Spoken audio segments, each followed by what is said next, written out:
நம்ம ஏதோ பிரசாந்த் கிஷோர் அவர்கள் கூட்டிட்டு வந்தவொடனே ஒரு பெரிய டிஎம்கே வந்து நமக்கு எதிராக வந்து ஒரு கட்டமைப்பு உருவாக்குனாங்க, பீகார் ஹிந்தின்னு.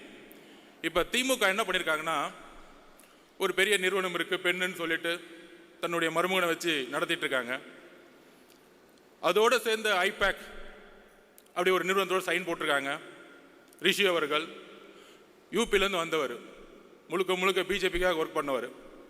அதுக்கப்புறம் ராபின் சர்மா மகாராஷ்டிராவில் காங்கிரஸுக்கு எதிராக ஒர்க் பண்ணவர். அதுக்கப்புறம் திரு சுனில் அவர்கள். ஏன்னா இவங்க பேர்லாம் ஏன் சொல்கிறேன்னா, பிகேவை பற்றி என்னெல்லாம் பேசுனாங்களோ இந்த மீடியாவில் பதில் கொடுக்கணும்ல, எங்களுக்கும் அரசியல் தெரியும்ல. 70 வருஷம் கட்சியை நடத்துறவங்க 3 ஸ்ட்ராட்டஜியஸ் அக்ரிமெண்ட் போட்டு என்ன செட் பண்ணிட்டு இருக்காங்கன்னா, எதிர்கட்சிகள் எப்படிலாம் உடைக்கணும், எதிர்கட்சியில் இருக்கிற தலைவர்கள் சுற்றி இருக்க எல்லா தலைவர்களும் எப்படி விலைக்கு வாங்கணும், அப்புறம் எப்படி தமிழக வெற்றி கழகத்தை எதிர்த்து நம்மளுடைய குரலை உடைக்கணும்.